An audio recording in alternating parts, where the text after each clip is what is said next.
کیونکہ جہاں آٹا روپے کا 3.25 سیر ملتا ہو وہاں بڑا ہی بے غیرت انسان ہوگا جو زندگی کے روایتی 4 دن گزار سکے۔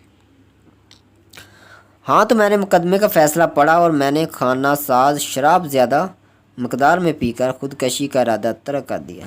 بھائی چچا جان، کچھ بھی ہو، آپ کے ہر چیز ملمہ چڑھی ہے، لیکن وہ جج جس نے بھائی جان اسکاٹن کو فحاشی کے جرم سے بنے کیا، اس کے دماغ پر یقیناً ملمہ کا جھول نہیں تھا۔ اگر یہ جج افسوس کہ ان کا نام نہیں جانتا زندہ ہیں تو ان کو میرا عقیدت مندانہ سلام ضرور پہنچا دیجیے۔ ان کے فیصلے کے یہ آخری سطور ان کے دماغ کی وسعت کا پتہ دیتی ہے۔ میں ذاتی طور پر محسوس کرتا ہوں کہ ایسی کتابوں کو سختی سے دبا دینے پر پڑھنے والوں میں خواہ تجسس استعجاب پیدا ہوتا ہے، جو انہیں شہوت پسندی کی ٹو لگانے کی طرف مائل کر دیتا ہے۔ حالانکہ اس کتاب کا یہ منشا نہیں ہے، مجھے پورا یقین ہے کہ اس کتاب میں مصنف نے صرف وہی چیز منتخب کی ہے جسے امریکی زندگی کے کسی مخصوص طبقے کے متعلق سچا خیال کرتا ہے۔ میری رائے میں سچائی کو ادب کے لیے ہمیشہ جائز قرار دینا چاہیے۔ میں نے عدالت ماتحت سے یہی کہا تھا، لیکن اس نے مجھے 3 ماہ قید بامشقت اور 300 روپے کی سزا دے دی۔ اس کی رائے یہ تھی کہ سچائی کو ادب سے ہمیشہ دور رکھنا چاہیے۔ اپنی رائے ہے۔ میں 3 ماہ قید بامشقت کاٹنے کے لیے تیار ہوں، لیکن یہ 300 روپے کا جرمانہ مجھ سے ادا نہیں ہوگا۔ چچا جان، آپ نہیں جانتے میں بہت غریب ہوں۔ مشقت کا تو میں عادی ہوں، لیکن روپیوں کا عادی نہیں۔ میری عمر 39 برس کے قریب ہے اور یہ سارا زمانہ مشقت ہی میں گزرا ہے۔ آپ ذرا غور فرمائیے کہ اتنا بڑا مصنف ہونے پر بھی میرے پاس کوئی ریکارڈ نہیں ہے۔ میں غریب ہوں، اس لیے میرا ملک غریب ہے۔ مجھے تو پھر 2 وقت کی روٹی کسی نہ کسی ہیلے مل جاتی ہے، مگر میرے بھائی کچھ ایسے بھی ہیں جنہیں یہ بھی نصیب نہیں ہوتی۔ میرا ملک غریب ہے، جاہل ہے۔ کیوں؟ یہ تو آپ کو بخوبی معلوم ہے چچا جان۔ یہ آپ کے اور آپ کے بھائی جان بل کے مشترکہ ساز کا ایسا تار ہے جسے میں چھیڑنا نہیں چاہتا، اس لیے کہ آپ کی سماعت پر گراں گزرے گا۔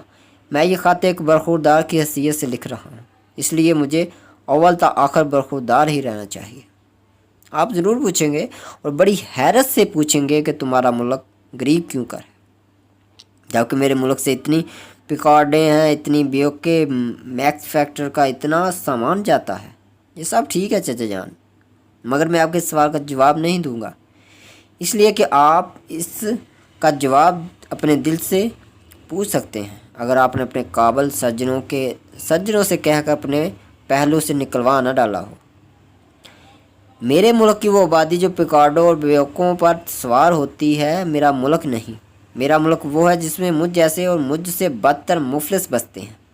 یہ بڑی تلخ باتیں ہیں۔ ہمارے یہاں شکر کم ہے ورنہ میں ان پر چڑھا کر آپ کی خدمت میں پیش کرتا۔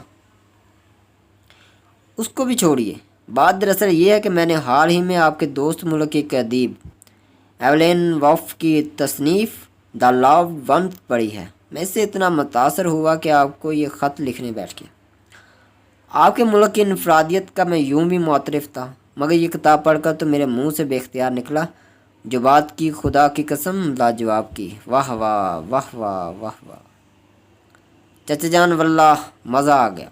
کیسے زندہ لوگ آپ کے ملک میں بستے ہیں؟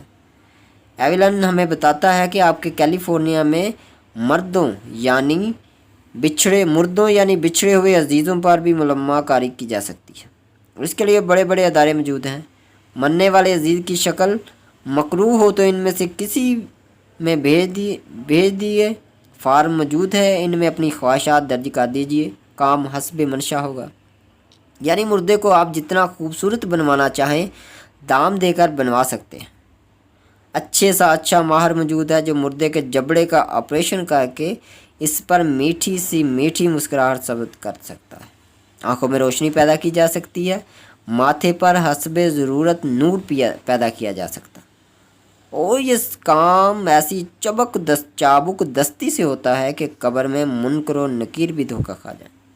بھئی خدا کی قسم چچا جان، آپ کے ملک کا کچھ جواب پیدا نہیں کر سکتا۔ زندوں پر آپریشن سنا تھا، پلاسٹک سرجری سے زندہ آدمیوں کی شکل سنواری جا سکتی ہے، اس کے متعلق بھی یہاں کچھ چرچے ہوئے تھے، مگر یہ نہیں سنا تھا کہ آپ مردوں تک کی شکل سنوار دیتے ہیں۔ یہاں آپ کے ملک کا ایک سیاح آیا تھا۔ چند احباب نے مجھ سے ان کا تعارف کرایا۔ اس وقت میں بھائی ایویلن وا کی کتاب پڑھ چکا تھا۔ میں نے ان سے ان کے ملک کی تعریف کی اور یہ شعر پڑھا: ایک ہم ہے کہ لیا اپنی ہی صورت کو بگاڑ، ایک ہم ہے کہ لیا اپنی ہی صورت کو بگاڑ، ایک وہ ہیں جنہیں تصویر بنا آتی ہے۔ سیاح صاحب میرا مطلب نہ سمجھے، مگر حقیقت یہ ہے کہ چچا جان کہ ہم نے اپنی صورت کو بگاڑ رکھا ہے، اتنا مسخ کر رکھا ہے کہ اب وہ پہچانی بھی نہیں جاتی، اپنے آپ سے بھی نہیں، اور ایک آپ ہیں کہ اپنے مکروہ صورت مردوں تک کی شکلیں سنوار دیتے ہیں۔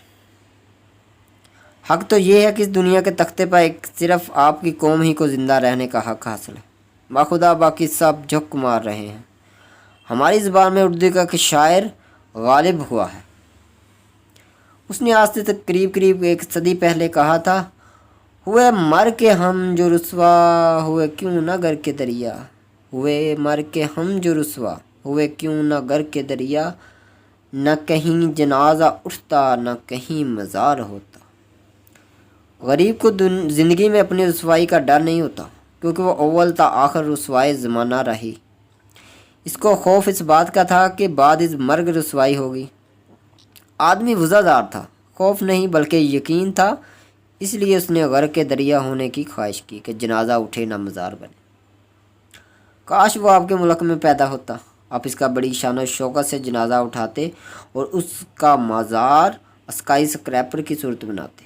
اگر اسی کی خواہش پر عمل کرتے تو شیشے کا ایک حوض تیار کرتے جس میں اس کی لاش رہتی، دنیا تک غرق رہتی، دنیا تک غرق رہتی، اور چڑیا گھر میں لوگ اسے جا جا کر دیکھتے۔ بھائی ایویلن وا بتاتا ہے کہ وہاں مردہ انسانوں ہی کے لیے نہیں، مردہ حیوانوں کے نوک پلک درست کرنے والے ادارے بھی موجود ہیں۔ ہاتھ سے مگر کسی کتے کی دم کٹ جاتی ہے تو دوسری لگا دی جاتی ہے۔ ایب تھے اس کی موت کے بعد چاپ کو دست ہاتھ درست کر دیتے ہیں، اسے شان و شوکت کے ساتھ دفنا دیا جاتا ہے، اس کی تربت پر پھول چڑھانے کا انتظام بھی کر دیا جاتا ہے، اور ہر سال جس روز کسی کا پالتو مرا ہو اس ادارے کی طرف سے کارڈ بھیج دیا جاتا ہے جس پر کچھ اس قسم کی عبارت ہوتی ہے: جنت میں آپ کی ٹمی یا جیفی آپ کی یاد میں اپنی دم یا کان ہلا رہا ہے۔ ہم سے تو آپ کے ملک کے کتے ہی اچھے، جہاں آج مرے کل دوسرا دن۔ کسی کا کوئی عزیز مرتا ہے تو اس غریب پر ایک آفت ٹوٹ پڑتی ہے اور وہ دل ہی دل میں چلاتا ہے: کم بخت یہ کیوں مرا، مجھے ہی موت آ گئی ہوتی۔ سچ تو یہ ہے چچا جان، ہمیں مرنے کا سلیقہ آتا ہے نہ جینے کا۔ آپ کے ملک میں ایک صاحب نے کمال کر دیا، ان کو یقین نہیں تھا کہ ان کی موت کے بعد ان کا جنازہ سلیقے اور کرینے سے اٹھے گا، چنانچہ انہوں نے اپنی زندگی میں اپنے ہی کفن دفن کی بہار دیکھ لی۔ یہ ان کا حق تھا، وہ بڑی شائستگی، نفاست اور امارت کی زندگی بسر کرتے تھے، ہر چیز ان کی منشا کے مطابق ہوتی تھی۔ ہو سکتا ہے موت کے بعد ان کا جنازہ اٹھانے میں کسی سے کوئی کوتاہی ہو جاتی۔ بہت اچھا کیا جو انہوں نے زندگی ہی میں اپنی موت آرائش و زیبائش دیکھ لی۔ مرنے کے بعد ہوتا رہے جو ہوتا ہے۔ تازہ لائف مورکا 5 نومبر 1951 انٹرنیشنل ایڈیشن۔ دیکھا واللہ آپ لوگوں کی زندگی کا ایک اور زندگی آموز پہلو آنکھوں کے سامنے روشن ہوا۔ 2 پورے صفحوں پر تصویروں کے ساتھ آپ کے ملک کے مشہور و معروف گینگسٹر کے جنازے کی پوری روداد مرقوم تھی۔ دلی موراٹی، خدا اسے کرور جنت نصیب کرے، کہ شبیہ دیکھی، اس کا وہ عالی شان گھر دیکھا جو اس نے حال ہی میں $55,000 میں فروخت کیا تھا، اس کی 5 ایکڑ کی اسٹیٹ بھی دیکھی، جہاں وہ دنیا کے ہنگاموں سے الگ ہو کر آرام اور چین کی زندگی بسر کرنا چاہتا تھا۔ اور مرحوم کا وہ فوٹو بھی دیکھا جس میں وہ بستر پر ہمیشہ کے لیے آنکھیں بند کیے لیٹا ہے، اور اس کا $5,000 کا تابوت اور اس کے جنازے کا جلوس جو پھولوں سے لدی پھندی 11 بڑی توزینوں اور 75 کاروں پر مشتمل ہے۔ اللہ واحد شاہد ہے، آنکھوں میں آنسو آ گئے۔ خاکم و دہن، اگر آپ انتقال فرما جائیں تو خدا آپ کو دلی موراٹی سے زیادہ عزت اور شان عنایت فرمائے۔ یہ پاکستان کے غریب مصنف کی دلی دعا ہے جس کے پاس سواری کے لیے ایک ٹوٹی پھوٹی سائیکل بھی نہیں۔ وہ آپ سے ایک ایسی استدعا بھی کرتا ہے کہ کیوں نہ آپ اپنے ملک کے دور اندیش آدمی کی طرح اپنی زندگی ہی میں اپنا جنازہ اٹھتا دیکھ لیں۔ بندہ بشر ہے، ہو سکتا ہے کسی سے بھول چوک ہو جائے، ہو سکتا ہے آپ کے چہرے پر کوئی خط سنورنے سے رہ جائے اور آپ کی روح کو تکلیف پہنچے، مگر بہت ممکن ہے کہ آپ یہ خود پہنچنے سے پہلے یہ اپنا جنازہ اپنی حسب منشا عظیم الشان دھوم دھام سے اٹھوا کے دیکھ چکے، اس لیے کہ آپ مجھ سے کہیں زیادہ صاحب فہم و ادراک ہیں اور میرے چچا ہیں۔ بھائی اسکاٹن کوڈول کو سلام، جج کو بھی جنہوں نے ان کو فحاشی کے جرم سے بری کیا تھا، کوئی گستاخی ہوئی ہو تو اسے معاف فرمائیں۔ زیادہ حد ادب۔ آپ کا مفلس بھتیجا۔